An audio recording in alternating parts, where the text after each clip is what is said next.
आज मी तुम्हाला केतू आणि त्याच्यामुळे नात्यातले येणारे प्रॉब्लेम याच्यावरती ज्योतिषदृष्ट्या एक सोपासा उपाय किंवा एक प्रॅक्टिकल रेमेडी सांगणार आहे. लक्षात घ्या, केतू हा मोक्षाचा कारक आहे. केतू म्हणतो सोडून द्या. आता सोडून द्या याचा अर्थ कुठलंही नातं तोडून टाका किंवा त्या माणसाला सोडून द्या, त्याच्याशी संबंध तोडा असा त्याचा अर्थ अजिबात होत नाही.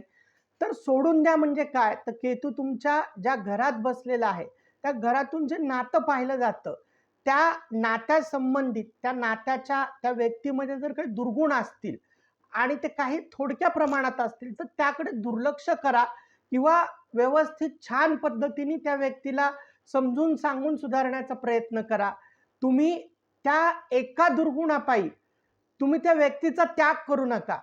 म्हणजे उदाहरणार्थ, एखाद्या व्यक्तीच्या सप्तमात जर केतू असेल, तर त्या व्यक्तीला बायकोबद्दल, पत्नीबद्दल विरक्तीची भावना येते. कारण ही असंच वागते, ही हेच करते, ती तेच करते.